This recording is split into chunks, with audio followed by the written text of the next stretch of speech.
Hello, everyone, and welcome to another Howler for an Hour. This time we're checking out the game Veritus, which is something that's just released that really caught my attention. It seems to basically be going for sort of a Game Boy Color Zelda vibe, with a little bit more production value. I don't really know the details about this game. This is one of those ones where I looked at the general gameplay trailer and I was like, yeah, I think I want to just experience this to see where it goes. It has quite the intriguing opening, a bit abstract, a lot going on, lots of characters, some of them are furry. Behind my head you see it. Yeah, I believe that guy's a wolf. There's some debate. He's very scroungy, but I believe he's a wolf and not a rat. He kind of has a rat vibe, though. But yes, we also have some people hanging out with me today. So we got Ciro here.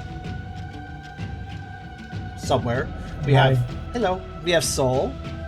Rar. Rar. And we have Crimson. Sup?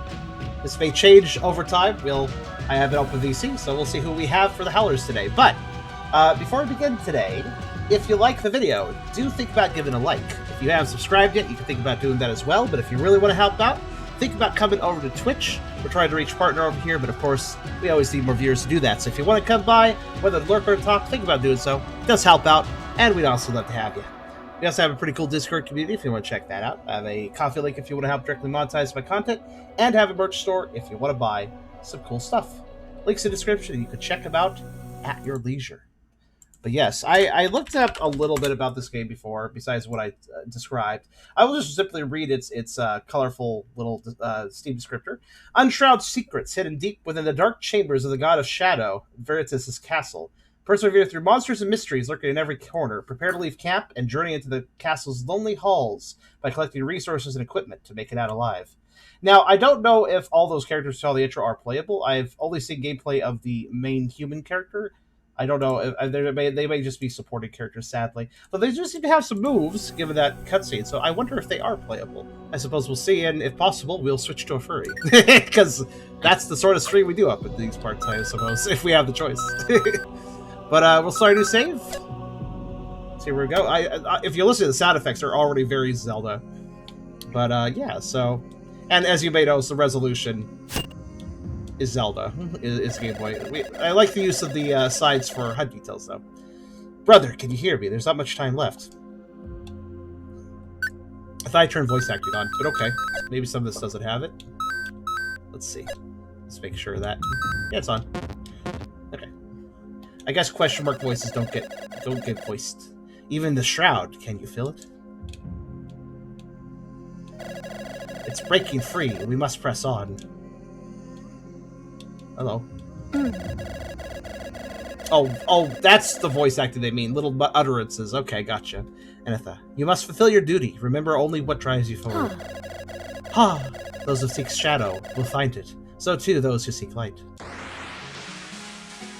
Alright. So I see we seem to start with a pickaxe. Voice whispers in your mind, seek my brother to awaken me. Okay.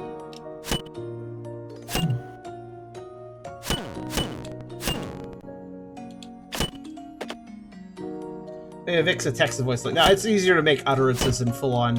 Oh, I see. It's easier to make utterances than it is to do full-on voice acting. They didn't describe it as voice acting. I guess it technically counts. Moria, huh? Alright. I mean, do I get a... technically. Do I get a map? Let's see. Is there a map button? Maybe, well, I don't have a map yet, I suppose. Maybe you need to find one dungeon chest in Zelda. That would make the most sense. And it's better than AI doing voice acting. Someday. Yeah, that's true. I mean, yeah, absolutely. Perish the thought, honestly. Well, that's why there's a whole strike right now. Hardware. With enough of these, I can increase my vitality. 4, I assume. I think I got one there. I assume that's what the diamond is. I'm not sure. A strike on what now? Oh, the voice actors guild striking video game companies right now to stop AI taking their jobs. I see. I mean, that's honestly fair. Oh, fuck.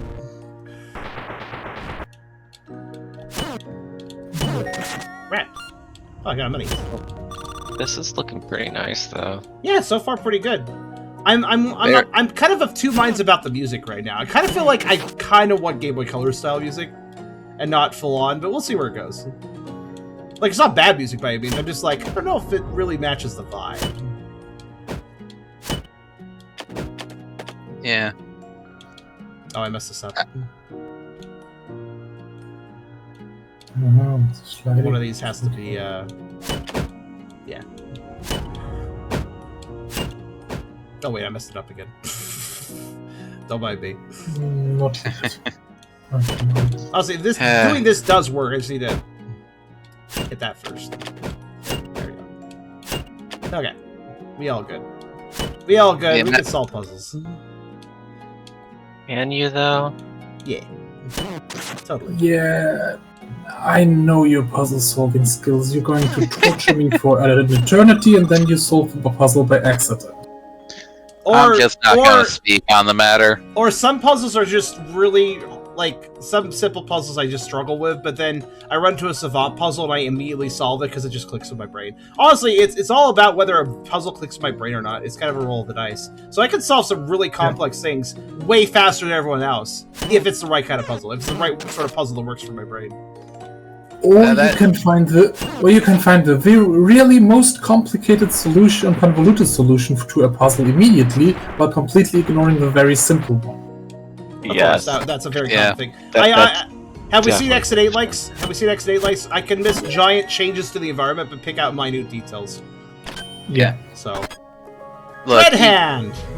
Hell yeah. You just overthink a lot of things, man. Seems like a lifetime ago. Seems like a lifetime ago? I got a Dread Hand and he said, seems like a lifetime ago. That's kind of a curious statement when you think about it. Seems like a lifetime ago that I had shadow abilities. Maybe that's actually the truth. But yeah, I see why we have this. So it warps you to the start of a room. I get it.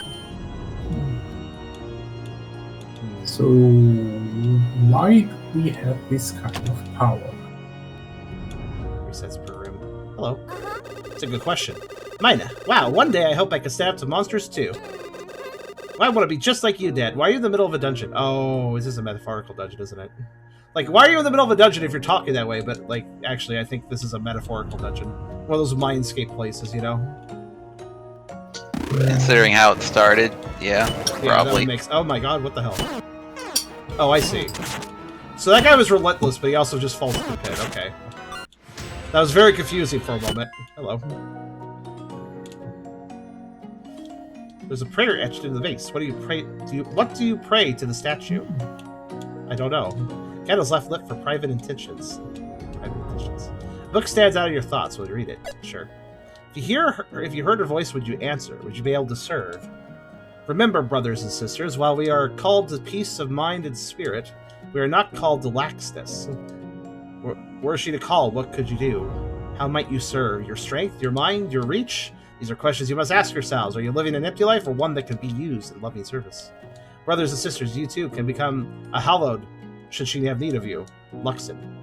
Luxon? Oh hey, it's one of the furries. Uros. There's still a ways to go. Stay strong. Thank you. I don't know what we're doing. We'll have to spar when this is done. Okay, Lacrima. Lacrima? Seems a bit fancy.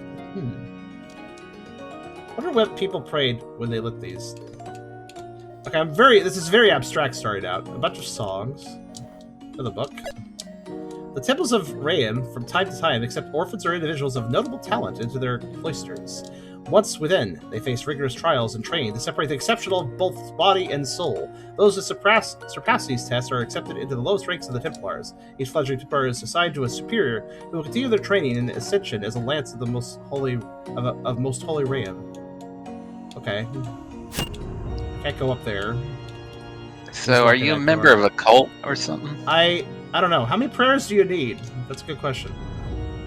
How many prayers does it take to get to the center of a Tootsie Pop is really the question.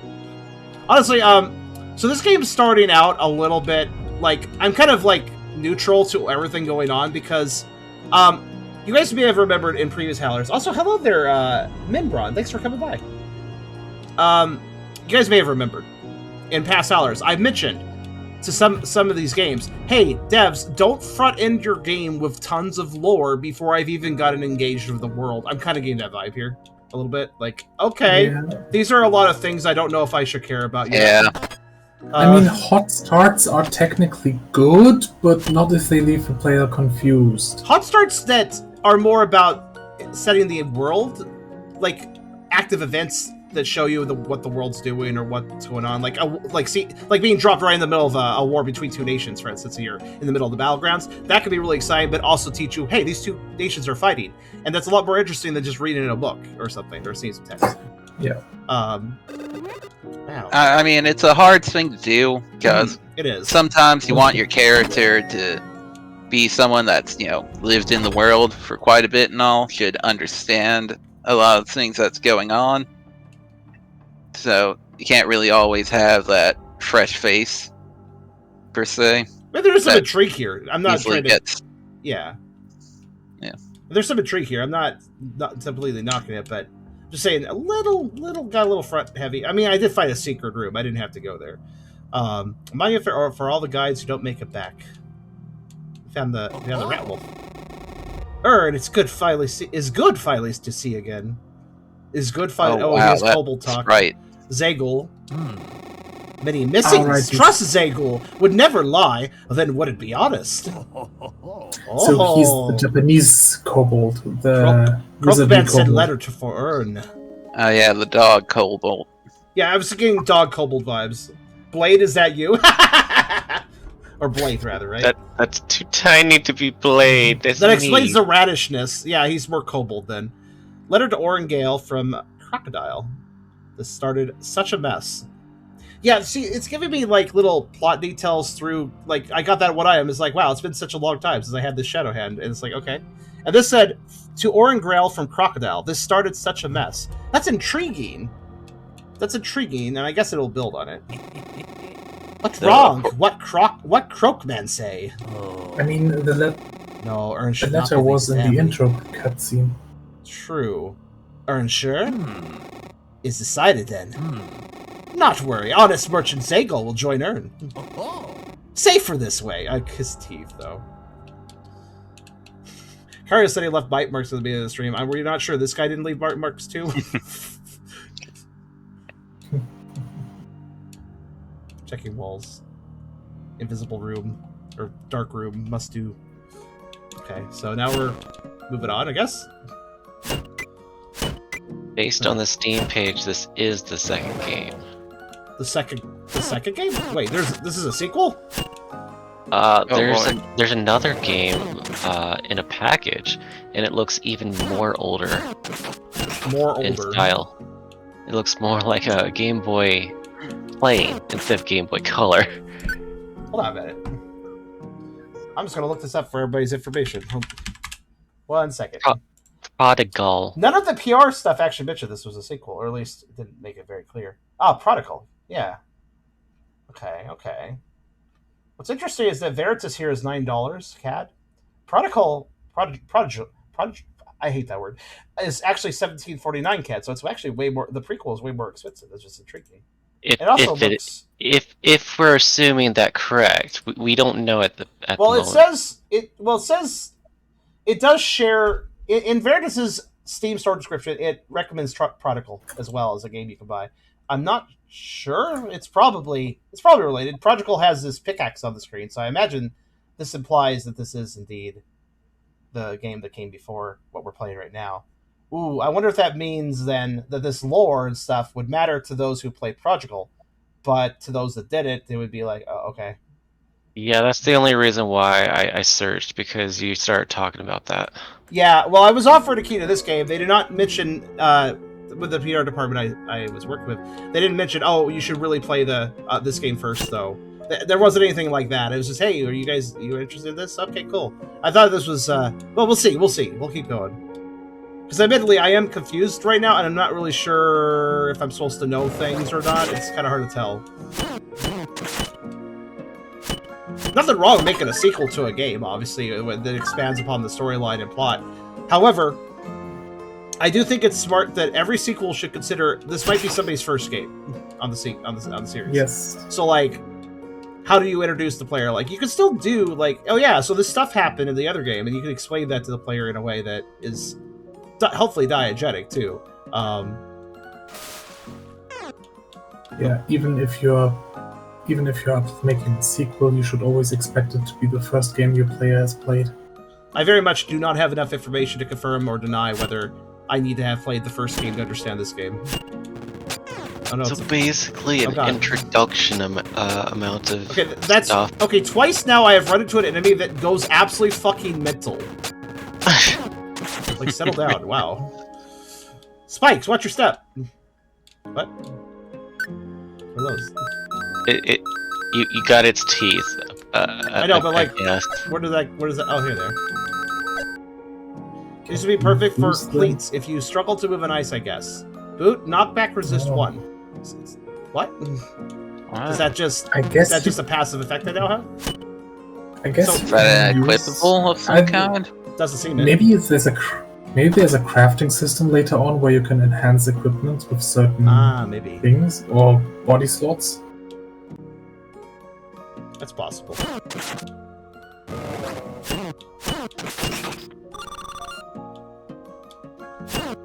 What do you guys feel about the music, actually? I'm kind of curious some opinions.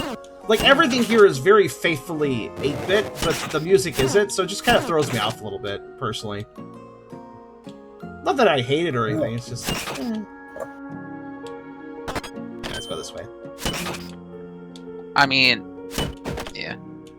I mean, it's not the most faithful 8-bit game. Right. It's... The sprites definitely have a bit more than 8 bits to them. Yeah, but it definitely has that... It more or less does have a pretty strong style in that direction, visually and with sound effects, but like, music-wise, it's just not doing that at all, which is just kind of odd. I have to say, as someone who has not grown up with 8-bit games, the music doesn't really bother me. Not fair. I'm a little nostalgic, fair enough. Old school, so that might affect my opinion a bit.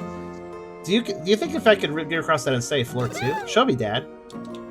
Use right trigger, right shift to run. Oh, I would have liked to know that sooner. Thanks for letting me know this late. But hey, it's better than not knowing. Oh, I see. Love that. Just shows you how to fuck up right away. Yeah. Lariat! I can still use this to pull myself to heavy objects. Or lighter things. That is such a majestic hella item acquiring sound. So wait, can I guess I would need to go back. I assume that means I can now move the barrels back, right? Or not? Maybe if I hold it down. Okay, maybe... it said I could push or basically pull me or pull other things, but I'm guessing it's... Probably pull enemies towards you. Oh shit, you're right. Probably item dependent. Yep. I got more. Okay. It's basically the chain hook. Very much a Zelda hook shot. Yep.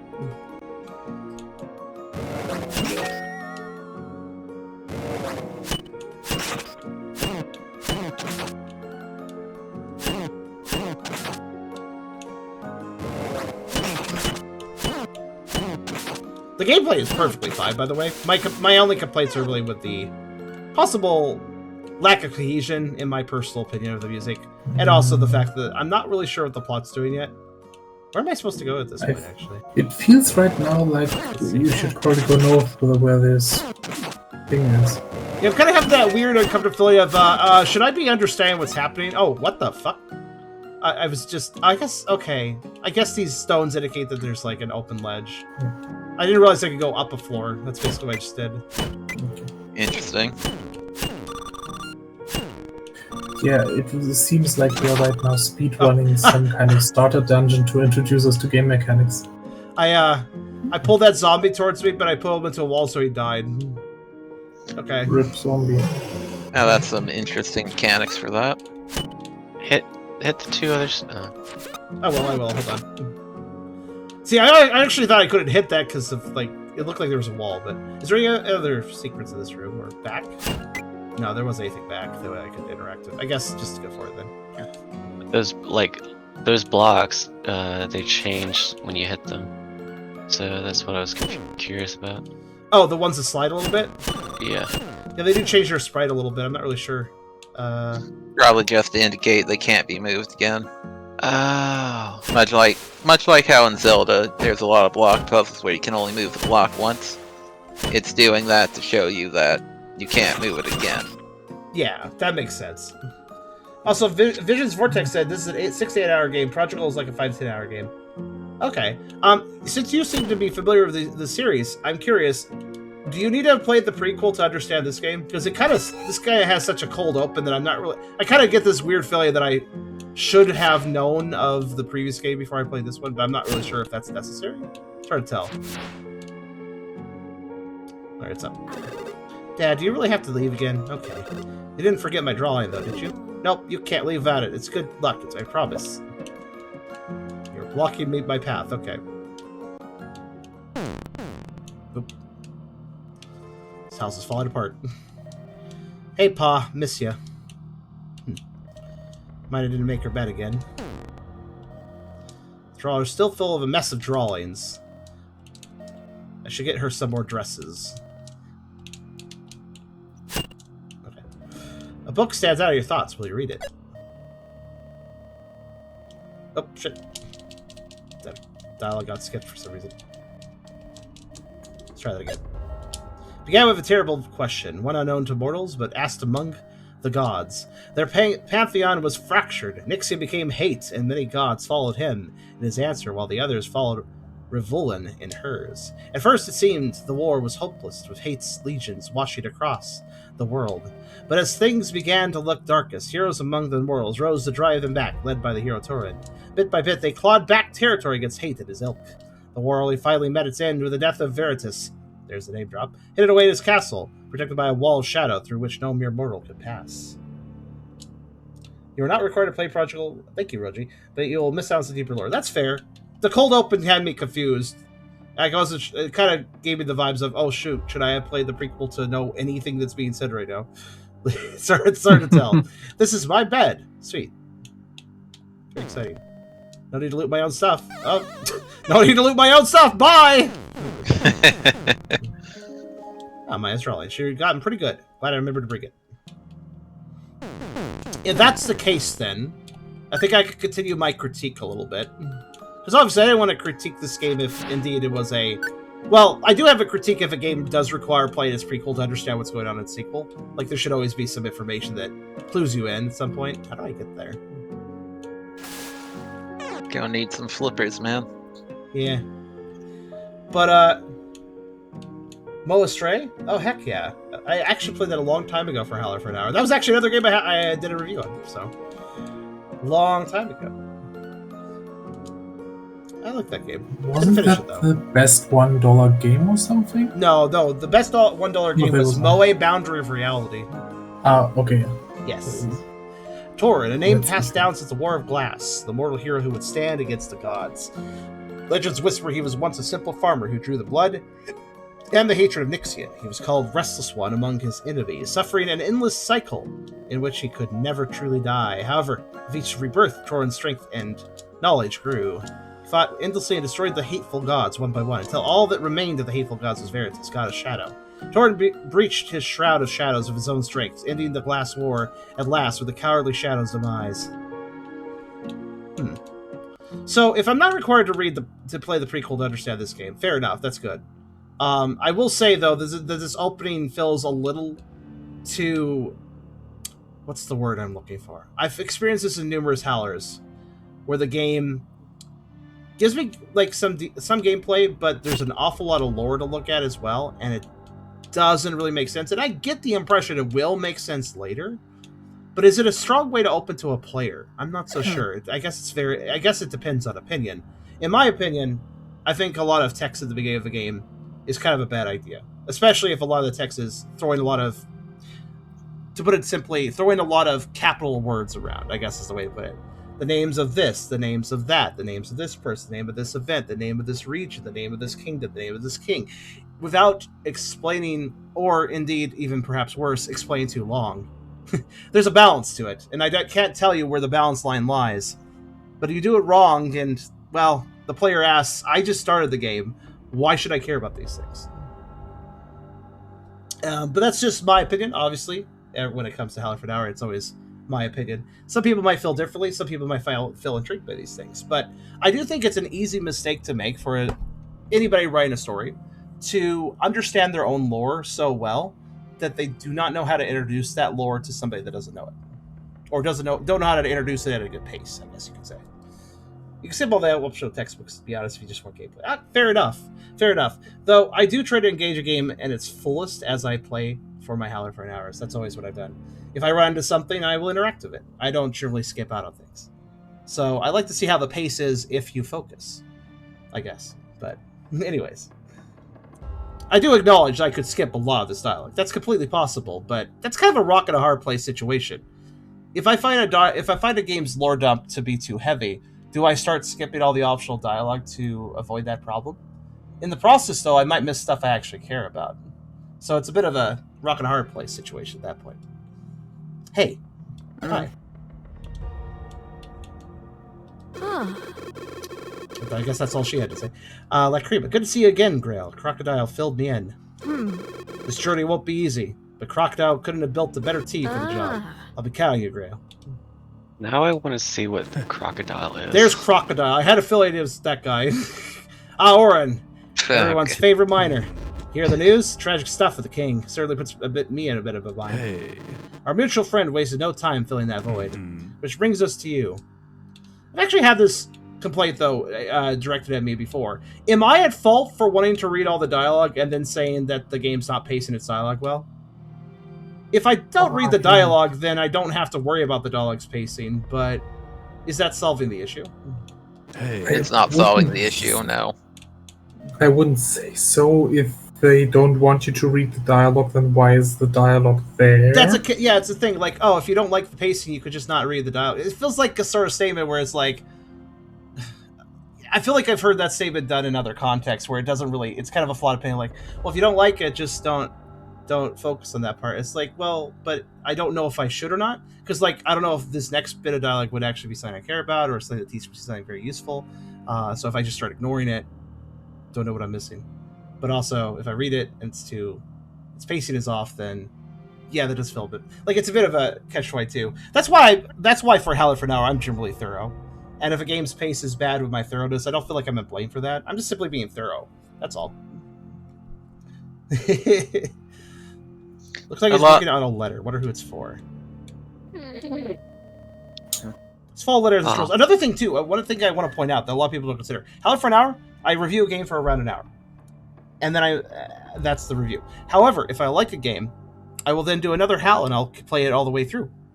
Now, if I were to for a Howl for an hour, skip some stuff, and then later decide I'd like to play it for full.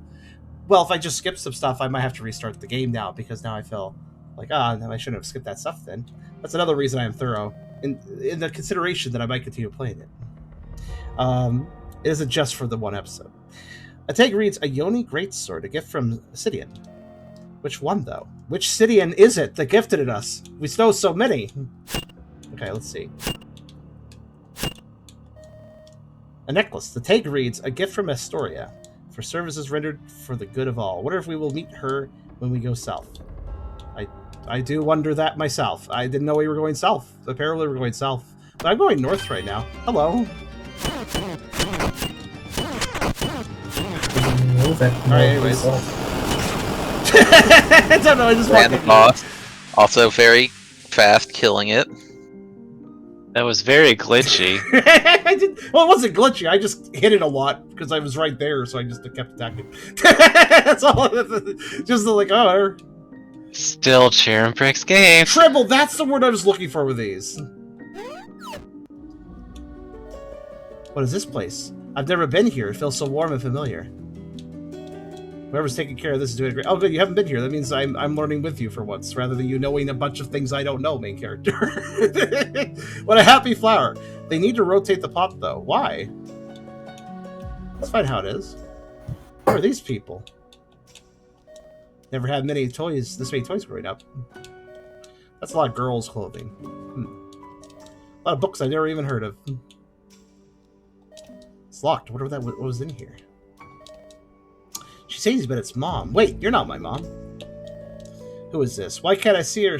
Can I see her so clear, but not anyone else? Yeah, I have no idea who this is. I get that impression. You've been saying that a lot, actually. I like how the moment I enter a place this main character doesn't know about, or people that he doesn't know about, he's just like, I don't know what this is. I also don't know what this is. I don't know what that is. Who is this person? Like, I get it. If you're If you're wandering through your own memories... if it's like a memoryscape, that would be very confusing, though, wouldn't it? Yeah, exactly. If you're wandering through your own memories and suddenly find the memories of someone else, that would be very jarring. Well, assuming that's what we're doing, because, again, I don't know where... I mean, we're in Memoria, so I assume that's what's going on. We're in our memories somehow, but I don't really understand the context of that, because the game didn't give that context yet, so... I'm just big question mark right now, that really... Are you imaginary? I don't know. Do I exist? Did I find a star you? This is real life. I found a star you. I'll take its gem. Ethereal's Blessing. Use left trigger on your controller or caps on your keyboard to tell divine energy into your swings. Ooh, that sounds pretty cool. Let's do that. Does that work? Oh, neat. Alright, bye. I guess I won't. I was going to talk to that person, but I guess I'm not going to now. I guess she was probably like, you should use the ability, and I used it before I talked to her, so off I go. Also, I should note, just a little thing, because I know this is possibly a reaction that could come from the developers.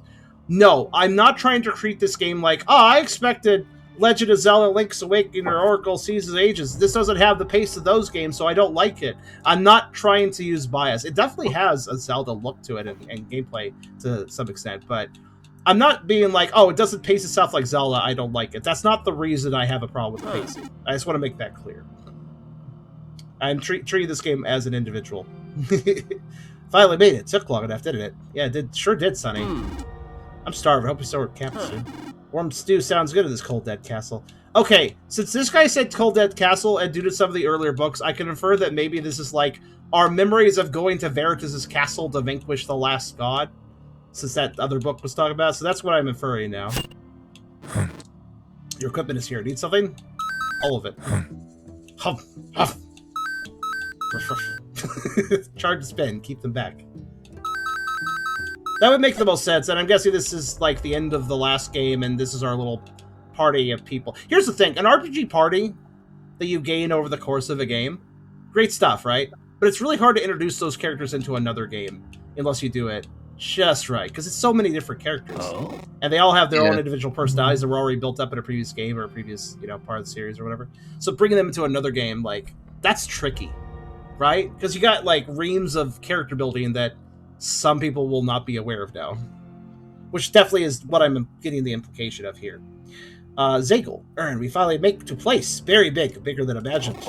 Too big. Think of all the dust. Zagel can feel it. Becomes Sheik's shadow. But I'm not that. Trust Zagel. Something else here. Worse than creepy Earn hand. Mm-hmm.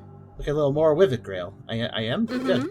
What a sight! Look at the size of this place. It's nothing. If nothing else, the Primordials have a thing for dramatics. Mm-hmm. No time to take in the view, though. Let's get moving. Mm-hmm. Shall we? Mm-hmm. You look better, brother. We were worried. Come, we have work to do.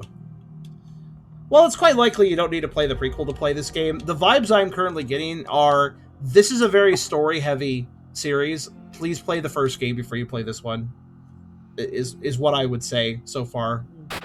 Like, I'm getting very much the vibes that you should probably start with the first game. Castle Veritus, I was right.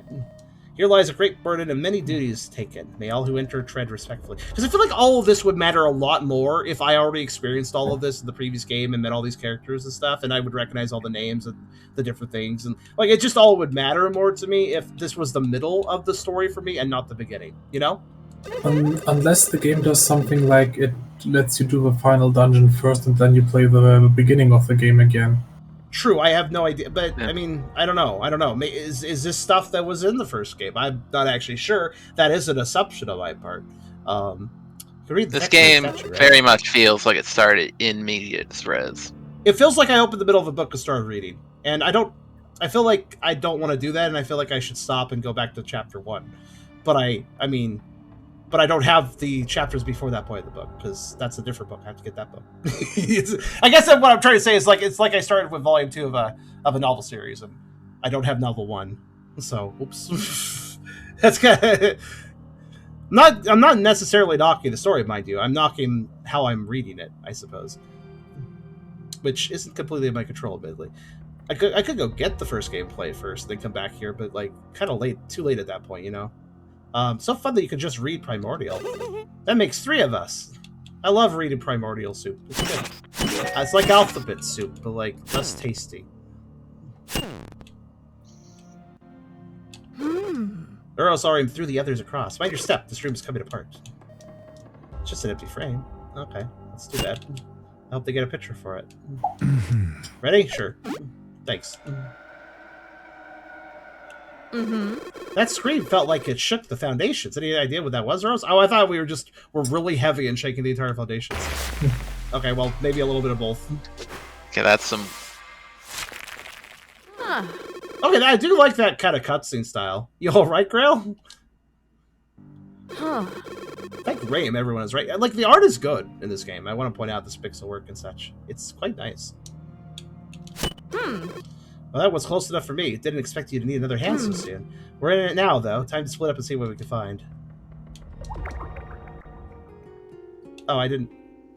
Alright, well, I'm playing Super Mario 64 now. I wasn't expecting... I was just going to look at the picture. Wait. Did I enter a painting world in the world of my memory? Okay, this is... I'm confused. Alright, sure. That's Scroom! Welcome home, Master. It's been far too long. Do not worry. We've worked tirelessly to uphold our duties in your absence. Please do wish to speak to me should you wish to record your recent deeds. I won't let your saga be forgotten, Master. Who the fuck are you? What's going on? Additionally, should you need any assistance with wounds or tire, I am humbly at your service. So this is my painting. Wait. So... Oh, no. I get it. I think I understand. You want to know what's going on here? I'm going to make a giant hunch here. Marvelous, give me a bit, but one moment, I'll have it all recorded. There we are. Additionally, I've handled your wounds as well as removing the blood stains from your clothes, Master. Do be more careful. All right, without knowing anything, here's my guess. During the course of the previous game, the player character acquired this magical painting, which is a lovely rest area, and you can just bring it anywhere, hang it up wherever, and just hop in. It's like what is that one D&D spell where you could just open a little personal portal nexus to a nice little area you have you can just chill out in? It's like that, but it's a painting. Mordenkainen and Magnificence Mansion. There it is. So I'm getting the impression, I bet you this is like some sort of painting that was acquired probably early on in the previous game, and it's basically the diegetic reason for having save points. But then why does the painting have a key to the dungeon inside of it? That's very true. And this is just my guess about how the first game went. Maybe one of your teammates. Oh, wait. Oh, no, Sonny, are you seeing things again? I'm not falling for that time, Euro. Okay, wait. Sure like to pester me. Ignore that. Ignore Blue Woman. It's crazy. Rude. I'm totally sane. Okay, wait. No, never mind. We're in a pocket removed from the outside world. How fun. I wonder if he had a throne. Fancy sitting outside like that. What do you think? You're going to be crowned King of Shadow. All hail your highness. The painting just sings the chorus. I wonder who made it. Why paint such a thing and have it be so powerful? As Little Movie Man. This place is a dream come true. So many questions with answers waiting to be found. Well, I mean, from what I've experienced so far, if this place has way too many questions, then I guess you would love this place. Seiko seemed little blue man, but Blue Woman, crazy one. Huh. What is your thoughts on the matter? Seiko's so relieved, best friend earned safe. Rain lady say, very lucky. Lucky. But now what? Place big mess and dirty, coming in pieces. Saying he'll expect better of God. Many disappointings.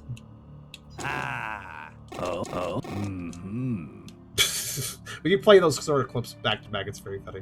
The little voice clips. But yeah, I'm not knocking the story. I'm not knocking the story progression. I just feel like the problem is here. Seek my brother to wake me. That same line as before. Okay. I'm definitely just feeling those vibes, and it's just going stronger and stronger as I go. That I just walked into the middle of a story I haven't read the beginning of. And that's... I don't know if that's by design. I guess it's kind of by design. Oh, hey, you don't look as terrible anymore. Finally with it again, huh? Yippee. Now, if this was, Prodigal 2, then I feel like that'd be a little more acceptable. What the experience I'm happy to be. Old cheese feels pretty edible. I'm sure it's fine, delicious. But like, this is Veritus. The prequel to this story was Prodigal, and this is Veritus. So, in other words, it sounds like a standalone game, right? And I guess, I mean, it is a standalone game. You don't have to. You like literally can play this without having played the first game. I'm sure you can go through this entire game. Obviously, it's not like it's legitimately required to play the first game, where you literally can't play this and finish this. Face seed. I wonder what will grow from it. But it definitely feels like if I were making these two games, this is just my assumptions and guesses off of what I'm trying to see here. Kind of feel like what should have happened is Prodigal Chapter 1 was the first game, and this would be Prodigal Chapter 2. Because when you have a Chapter 1 and a Chapter 2, that makes it very clear, like, literally much like a book, like, oh, probably should read Chapter 1 first, you know? The Sione's bones are thick. He must have been a monster. What? Turns out if you're big boned, you're probably a monster. Good to know. Ow. Oh, Gizgab, thank you very much for the sub. 3. You know what this game... You know what this game closest gives me vibes of, though? Like, with its style and its music, actually, and such? And kind of its, well, for the moment, whether intentional or not, kind of abstract plot. Did anybody play Anodyne? Anodyne 1 is this kind of Game Boy Color Zelda-like sort of experience. It's very abstract. Has kind of some Yume Nikki vibes, I'll be perfectly honest. I like it quite a bit. It is a game that does not explain itself very well. And I point this out because I want to say, games that don't explain themselves very well, that I'm not complaining about that. Sometimes there's something to be said for not explaining too much and being unclear.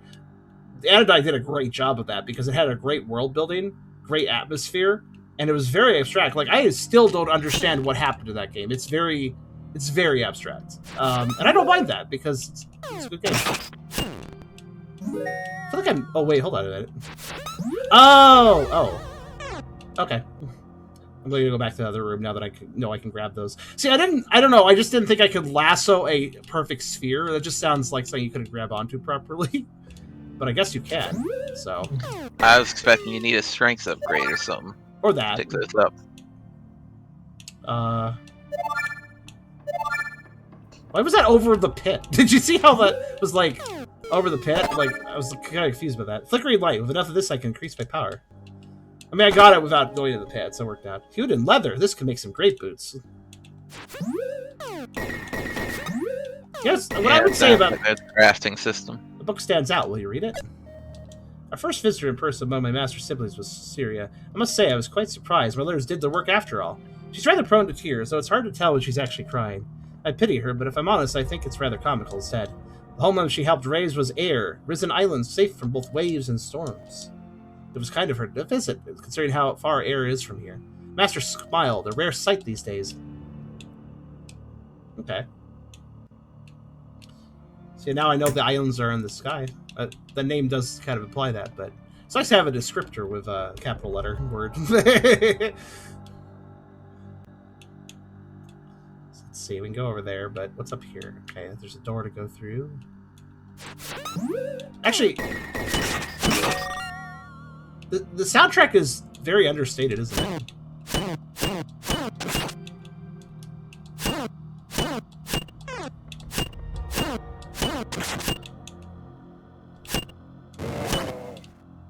Hello there. What is this? What are these blue things? Are they something I'm supposed to be doing something with? I don't know. You'll probably get an item later on. Speaking of items, wait, I did get a map. Is this a map? No, this is a drawing. I would like a map at this point, personally. Master's castle was at last complete, but the festivities and celebration were dour at best. But they all acted as though the master was dying and gone, to be left here forever. How offensive! One day our duty will be done, and we will all be free once more. Though one must ask, why won't they come visit? I wonder. Far too busy? So selfishness on display. I simply won't stand for it.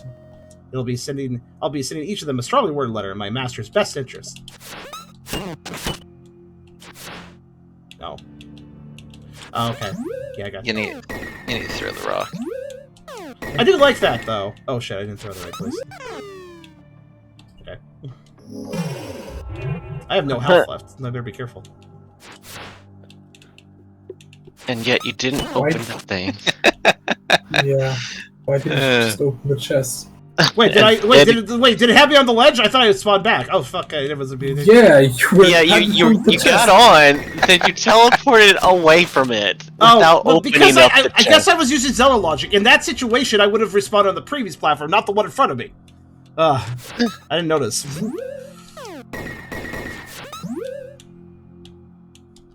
Or for fuck's sake. You should be more careful. Okay. Sorry, my brain is, like, legitimately just kind of checking out a bit. I have to admit this. Like, Since you want to call it out, guys, it's fair enough. My brain is checking out because I don't know what's going on. I'm in the middle of a book and I'm not sure what parts to care about. I'm sorry.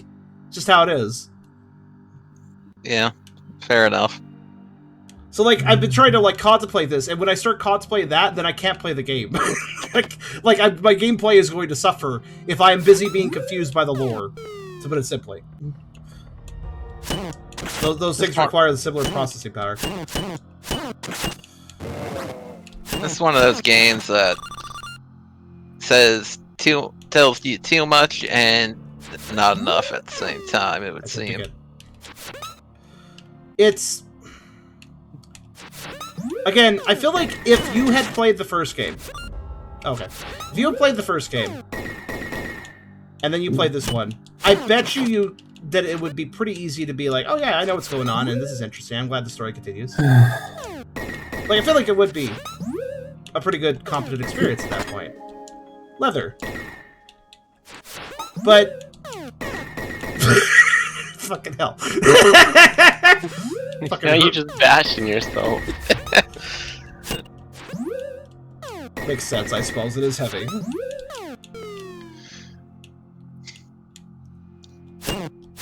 Then you toss it away out of frustration.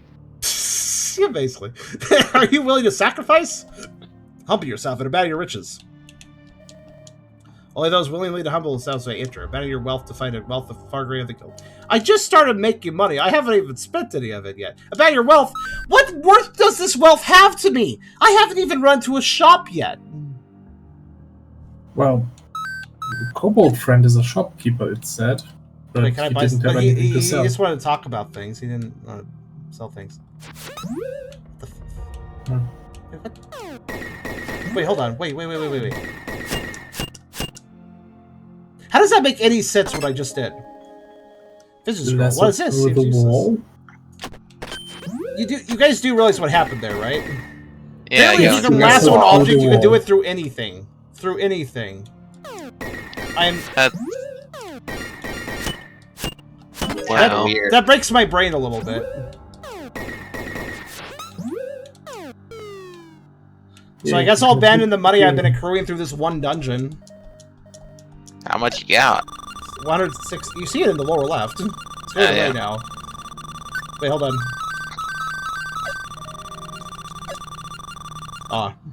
I was trying to use the little trick where you go back to the title screen and then you don't lose all your money. It's worked in several games. But it does a countdown like that. Did it work? No, I don't think it did. Oh, maybe it did. I see you have less money, but not, like, all less money. Charm, I don't think this has an autosave feature. Oh, what? Oh. Yes. The game probably didn't autosave. You probably lost all your progress right now. Oh, okay. Yeah. You only saved when you spoke to the guy in the painting. Oh, okay. So yeah. The entire dungeon is probably now reset. Okay. Well, I do have less money just to lose, so I'll just do that now.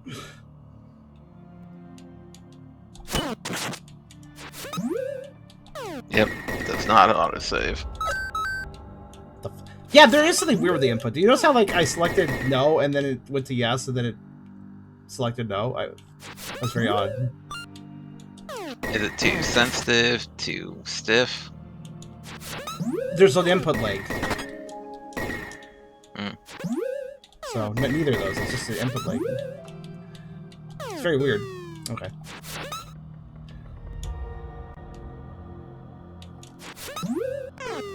Alright. Sorry, my brain breaks over the fact that I both go to the object and pick it up. I don't know why, that kind of messes with me. It is weird, but it's manageable. Yeah. Oh, you can't blast it because you're standing on an object. Yeah, you got it. Why are you even allowed to stand on that object? That's a good... What the hell's that? Beast speed. Okay. That's good. What? I understand not being able to break to the next screen, but could it maybe not fucking murder me on the way out? Okay. Did you see that? Yeah.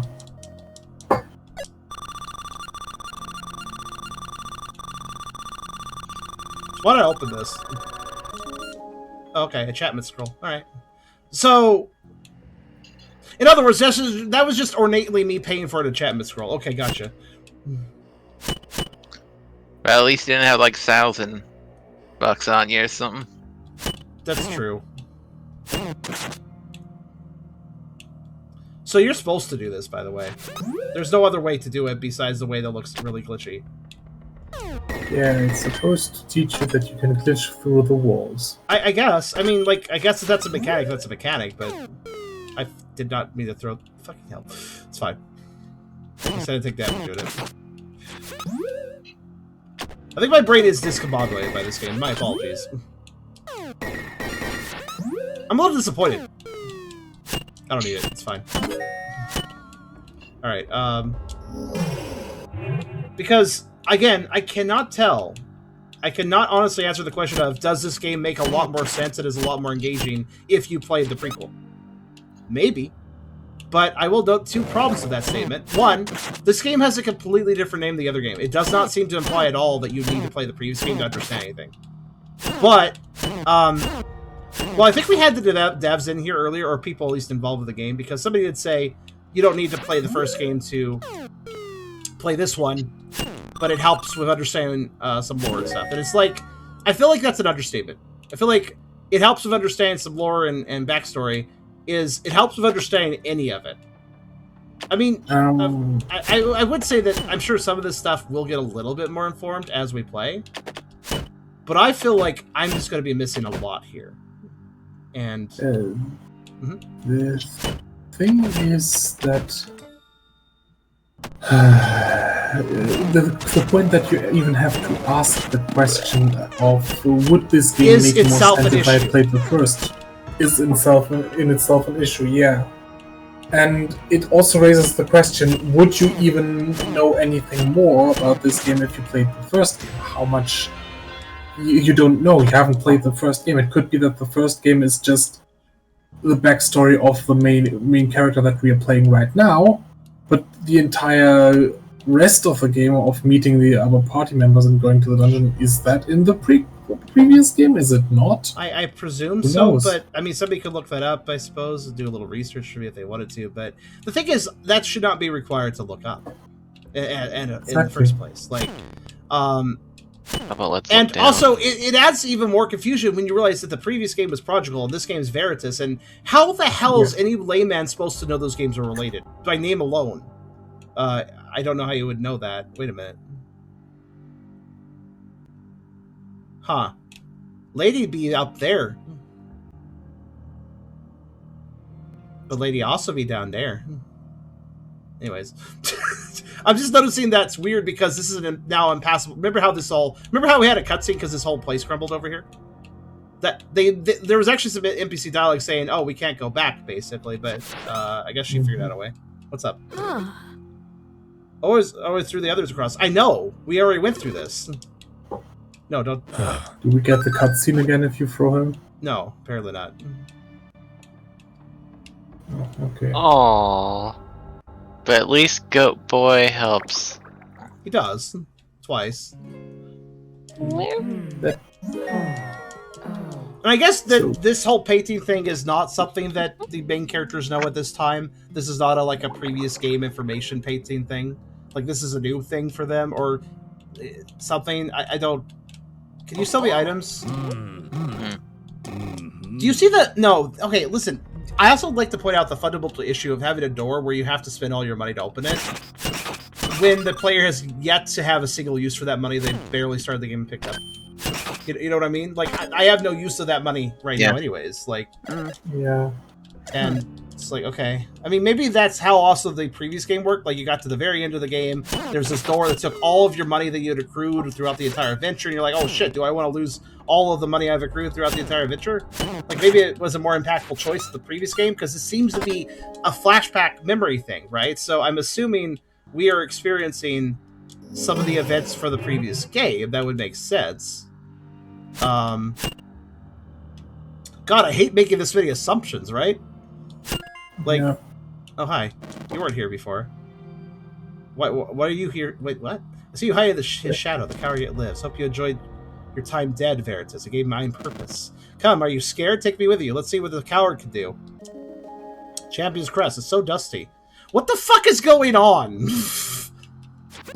Oh, you found the vision scroll.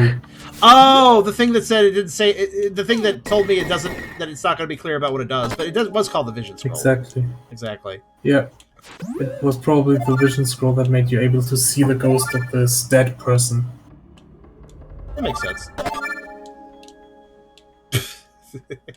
Surprised I didn't drop the boulder doing that.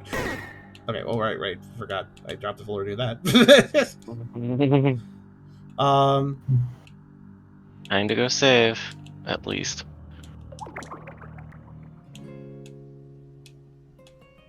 I mean, it's better safe than sorry.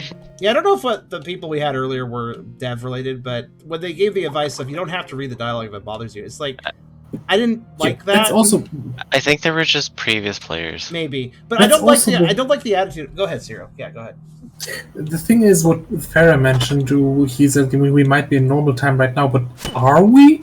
Because when we started, we were in some kind of memory flashback thing. I think we still are, right? I don't know if we still are or if we're in the actual game right now. I have no idea now.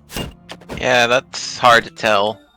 But also, I don't like the logic of if you don't like reading the dialogue in the game, you don't have to read it. Like, well, how do I know if I'm going to like it or not if I don't read it? Like, first off. But the thing is, if your players are skipping your dialogue, then you did something wrong. I am skipping the dialogue. Well, I'm skimming it. I'm going through it really fast. Oh, okay. There's a secret here. Like, I guess I'm going to keep all these items. Pure Still. This thing is incredible. I'd like to also note, I'm getting tons of really cool items that I don't really know what I'm doing with. Like, specifically, I think you're right about crafting. I think this whole page here is like crafting, more or less. But... Oh, also I looked at the other game bit. It doesn't look like any of these characters seem to show up in it. That's even more perplexing then. So if it's listen, if you're wondering why I was leaning so heavily into that, maybe it's all in the previous game, blah blah. The reason I was leaning into that is because that would be the fairest thing to assume, as in that would be the assumption that would be fairest to the game. Okay, fair enough. They're continuing a story from previous game. You're not really expected to fully get it if you haven't played the previous game. Like, I don't like that sort of design, but it's something that is understandable as a choice, you know? So I was being like, okay, that must be what's going on here, right? But if that's not the case, then I have to go to the other statement I've said it on some Howlers before, and that is, this is a case of a developer being really into their own lore, and knowing everything about that lore, and then they take that assumption of, I know the lore, my players will too, and start dropping stuff in such a way that, well, it's not necessarily that they're going to assume that you know the same lore they do, but they assume you'll care about the lore the same amount they do. Especially at the beginning of the game, you cannot make an assumption like that. Now, ideally, you do write a story in such a way that the lore does get people engaged and they want to know everything about it and stuff. Like, ideally, if you're doing a story right, you do get people engaged with your lore as much as you are. But you cannot expect a player, especially a new player, to care about your lore. That is not a good thing to make an assumption. That stupid pun. What? What? The item you picked up. It said you found a log, nobody carved the word, was it? Or somebody or nobody carved the word quest on it? So it was a joke about a quest log? Oh, quest log. Oh. Okay. This game feels like it's starting with like a flashback or flash forward, but you've already passed what seems to be like and the whole you know what this inner memory like? part thing. Yeah, so, but flashbacks are okay. I'm not dissing them, but you know what I would say? This what this feels like to me? This feels like going to Magicat in the middle of Earthbound. It's an area that takes a while to explore. It's kind of abstract. It's referencing different things in the player's life, and you care about it because it's in the middle of the game where you have already had plenty of experiences with the main characters, with their world, with their conflicts, with their setting. And thus, that midpoint memory adventure matters. It feels like this is Magicent, but if you were to do Magicent at the very beginning of Earthbound when it didn't make any sense to. Yep. And yet now you're still doing stuff that doesn't make sense, like planting this whatever. Like, imagine that. Imagine those of you that play Rebel. Imagine going to Magicent. Imagine a player seeing Magicent before any of the rest of the game. That wouldn't work. Magicent is not a bad design. In fact, it's quite well designed. But if it was placed differently in the story, it wouldn't work. That's the thing I'm saying about this. I'm not even saying this is necessarily bad, but I'm saying it's badly placed. My current guess is that we're going to finish the dungeon, either meet the boss or don't meet the boss, and then it will flash back to the beginning of the game. I've honestly been patiently waiting for the game to actually leave this dungeon. Like, we've been going for an hour. Yeah, that's a pretty big dungeon, but that's the thing. The dungeon is quite big for some reason. Yeah, pretty big for a starter dungeon. And I've actually run into this issue a lot in Howler for Hours, like, ignoring the quality of the gameplay. Because I'm not dissing the gameplay here, I want to point this out. But a story is just as important to a game's gameplay as its gameplay is, assuming, of course, that game wants to present story. If the game wants to have a story, then the story is an important part of the gameplay. There are games that don't have any story, really, and that's fine. But if the goal is to have a story, then it needs to be good, you know? Oh, I can't. Fuck. Sorry, these blocks break my brain a little bit. I admit I'm an idiot with them. Don't worry about it. Let's see, how can I actually set this up? Oh, nope, not that way. I think I need to make space for the switch. I'm not sure. Can I throw the block over the other blocks? Maybe I can. Maybe. Let's see. Yeah, I can. There's a key. Let's try to do the step without engaging you. And honestly, it's funny. I've run into so many Howler games that do this. There are so many developers out there that have the passion to tell a story with their game. They come up with lore and they want to tell you that lore. They want to engage you in the story. And I think that's great. I don't think that's a bad thing at all. I'm glad to see passion with developers. But so many of these developers forget a simple notion. You care about your lore, but why should the players? Oh, gosh, another thing I believe. Yeah. Go ahead.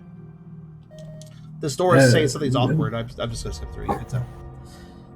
Another thing I believe that might be an issue is if developers think they need to put the most interesting bit of their story at the very beginning of their game, or the thing they believe is the most interesting bit of the story, so in order to engage the players. But the thing is, for the most interesting bit, you probably need a lot of background knowledge, and pumping the player full with this background information just so they can understand the interesting bit of the story does make the interesting bit not very interesting.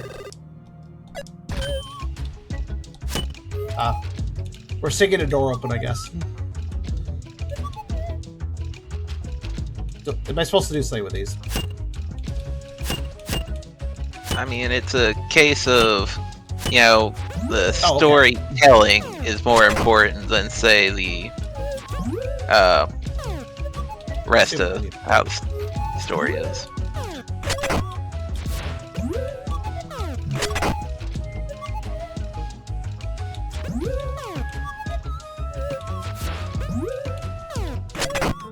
Alright. Thanks. Let's go see what's over here. Box. Sierra's notes. I don't care. You're probably will, though. Something about those, like, Sire's notes. I don't care. Oh, I was like, oh shit, the game's reading my brain now. Yeah, that was very disjointed, but in a positive way. That's meta-commentary. It doesn't land most of the time, man. Like, I had to stop for a second, like, wait, no, that's not...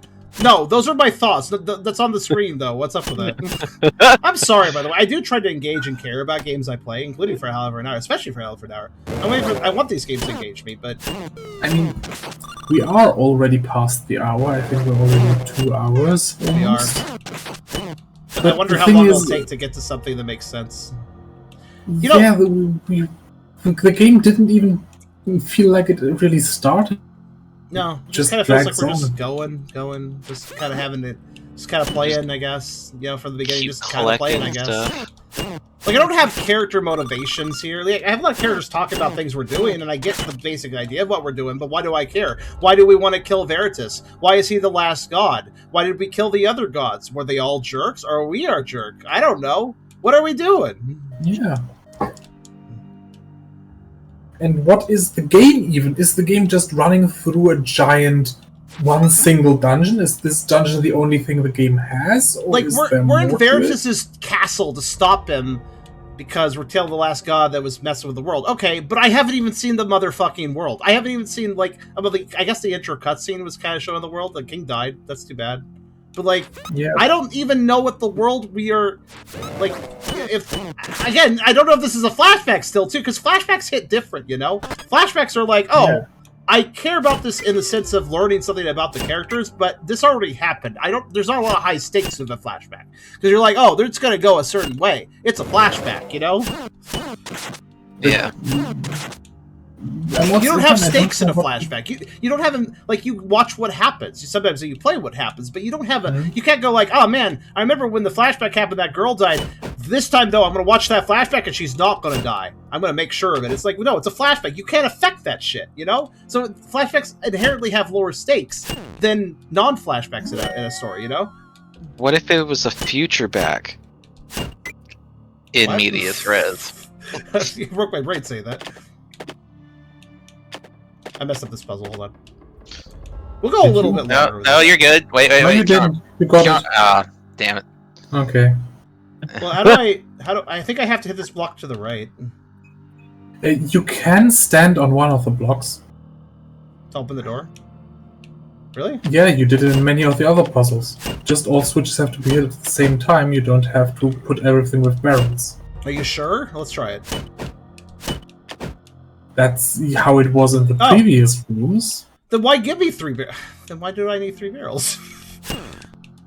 Options. I guess. So we'll have to dive when we get through. Okay. Well, she's diving, alright. Oh, I guess we're gonna dive with her. Alright. Hey, we play the other characters now. Neat. So you can't play as them. I guess that answered the question. That would have been cool if we would have learned that when we were introduced to those characters. You know, it would have been nice if the game maybe introduced the characters by giving you gameplay segments with them to give it an actionable, diegetic way of introducing them, rather than just having a bunch of people to randomly talk to. Just a thought. I mean, that's how I would probably do it. Like, wouldn't you prefer to get introduced by characters by seeing them in action? I don't know. Yeah. This game's not been very diegetic with how it's presenting things.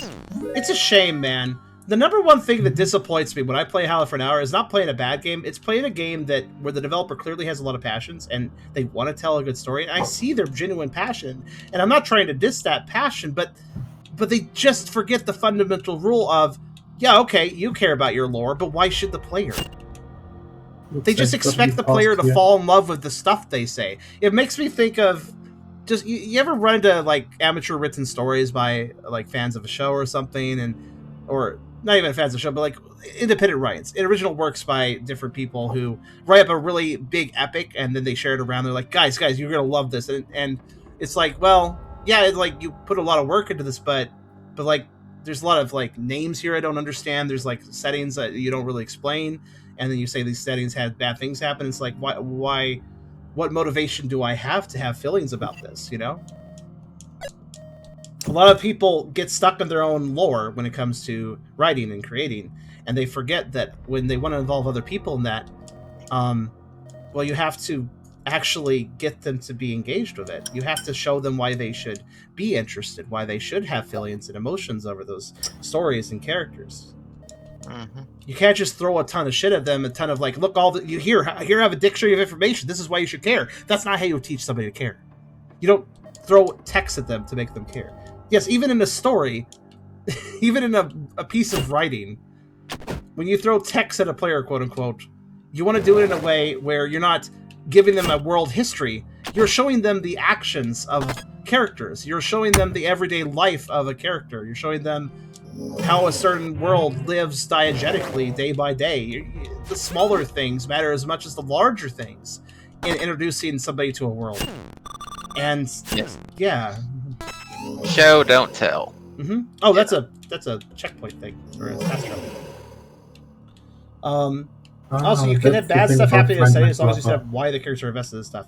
Yeah, why are the characters invested? Which lets the player know like why they should be invested too. What's that? Wait. I said you found those are fast travel things, the things that told you to find their brother. Oh, that's why I said brother. I get it now. Found their brother. Yeah. And that also is, can you talk to your other team members like at the beginning? I probably can. Because you have a fast travel now? Since you found a lot of stuff that where each said this person might be interested. Do you see the barrel? It actually went to the next screen, but then it's like, oh, I'm gone. I mean, yeah, I can go talk to them again, but why do I want to right now? You want me to go do it? Because you found a lot of items which said this person would be interested in That's it, true. this person would be that interested is true. in There is it. legitimate reason to do it, but also, like, I just don't feel like engaging the dialogue. But, yeah, I should do it, technically. So okay, same dialogue for him. Yeah. Same dialogue for her. Okay. Same dialogue for him. Okay, then probably just so you can save. Because it has no auto-save the game, so... You know, it's kind of weird how you're seeing them in other parts of the dungeon and all, like time has passed or whatever. But then they're Then also you come in the back previous here areas and say the same thing. And like, yeah. Also, I'd like to note that I'm not, again, I want to make this very clear. I'm not going, man, this isn't like Zelda. Like, this looks like Zelda, but it's not paced like Zelda, so that's why I have a problem. That is not why I have a problem with this game. I just want to be clear. Yes, there's a guy up there. I don't really know what's up with that. Because Anodyne comes to mind with this game a little bit, especially with the music, because Anodyne had that Game Boy Color look, but Anodyne was, Oh, a boss! Whatever shall we do? I'm stuck in a rock. Okay, I'm not stuck in a rock. Okay. Maybe you can grab the rock. Nice. This was clearly in the trailer, though. Sorry. You're fine. You're dead. It really was just 3 rocks. Okay, so that implies we're still in flashback territory, because the girl was in the first area, too. Okay. So this is all flashback, to answer that question. Now look at this. Okay. Look at old village that I can explore now. He doesn't look happy. That kid looks injured. Oh no, the kid's injured. The kid we've known for so long. She's bumping herself, but other than that, she isn't moving. And the wolf is very sad about that. No, that's exactly not the kid that you know for long. That's the kid you don't know. Sorry, I skipped the dialogue line because I didn't expect dialogue to pop up when I moved over here. Shut up. Okay. How you here? What? Cease! Oh, okay, hi. You have a very lovely... You should get in a shampoo commercial. Oh, I guess he's electrocuted to death. Alright. She seems almost heroic somehow. Yeah. No, I know what she's like. I know what she's done. Would you like to share with the class, perhaps, then? As long as we're talking about cells of some sort of good... Oh, no, slavery. That's not my bed, thankfully. I mean, it looks fine. Not sure I want to know what's in here. Okay. But this game does sort of remind me of Anodyne in that it's not trying to be like a fast-paced adventure like Zelda. There's a barbed hook on the end. Okay, so there's some actual torture and abuse was happening here. And I can't do anything here, so I guess I'll be going. Okay, I'm confused. Is this little girl now the little girl that you saw before in the house that you didn't recognize? Yeah, I think she is the one that, yeah. But the other woman you do recognize. I do recognize her. We all know her. She's the one that always electrocutes kobolds to death. She's kind of mean like that, but then again, they're mean too, so it's fine. You know, this... Alright, I guess I'll go in. I don't really see anything else to do there. Overall, the story is probably good once you've read it, finished it, all that kind of thing. But I have a but it's not being told. It's okay for the night. Yeah, let's take a nap in our memories. To go to another memory, I guess. Wait, this thing can't be talked to now. Wait. Okay. What a pain. Of course, there has to be some super majority. What happened here? I think I missed items. I don't really know. I think I transitioned to a new area of the world of the dungeon. I don't. Yeah. Supposedly this game is up to 8 hours long. It's just I can switch out gear there. That's nice, I guess. But like, yeah, I don't know. Is this whole game just weird? I might be. I don't know. I think I'm done though. I've given it a lot of time. Yeah. Bad. I agree. It makes me think of Anodyne, but without being Anodyne, because Anodyne's good. Sorry, but Anodyne is just weird abstract game that kind of just drops you in, and then you just start exploring. But the idea is that, hey, this place is weird. It's got weird things happen. It says some characters having some rather plain dialogue, but it doesn't make a lot of sense. But it's intriguing, it's interesting, it's engaging. You have an immediate open world to explore with all this abstract area, and it's actually quite fun. Like, I'm totally okay with a game not making sense. Anodyne's a perfect example of that. But but the developer of said games that don't make sense need to know they're making a game that doesn't make sense and make it intriguing as it doesn't make sense. This game did not succeed at that, because I think the developer intended this to make some amount of sense, or at the very least, all of this is supposed to be intriguing. But I'm sorry, I just played for like an hour and a half where I felt completely confused by everything going on the entire time. If the developer was trying to do with the intrigue as a hook, they utterly failed.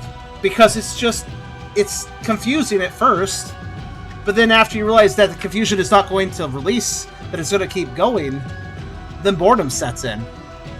Like, oh, the next dialogue line will also be confusing, I know that, so I'm not going to pay a whole lot of mind to it. Like, you know? And maybe eventually this game will explain itself, but I'm sorry. If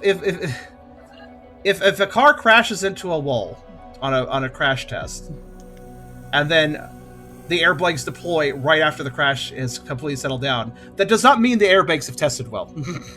You know what I'm saying? I'm not best at analogies sometimes, but basically, if the game makes sense at the end of it, you already had to slog through everything not making sense to get there. And maybe you have the patience for that if you like the gameplay, but I would not say that even if it's satisfying at the end, I would like a game to be satisfying throughout the entire playthrough, not just at the end. But that's just me. That was Veritus. I wish I could have liked it, but sadly I cannot say I do. Any last thoughts from you guys in the VC? And of course in the chat too. It looks nice. Art's good. I'm disappointed that the furry characters are apparently nothing but glorified merchants that travel with you. Presumably, I don't really know how they work. Presumably. So I don't know anything about any of these characters really. But well, the horned guy could change our equipment. Mm-hmm. The cook guy apparently can cook stuff, but he never did yet. I feel like I need to get to a certain point where like we all establish somewhere in the proper game the proper game, and then like at that point we can do services properly. I don't really know though. But yeah, it needs familiarity to hit differently. It needs some sort of basis where you can hook in and be like, I know what's going on to some extent, or like I know this thing, or at least I want to pursue knowing this thing, and not just a million things I don't understand. Doesn't work. That was Veritus, and well, shame, but let's move on. Hopefully the developer maybe considers such feedback for future games. I do think they have some good gameplay and artwork going on here, but they need to know how to tell a story better. That's just my opinion. That was Veritus.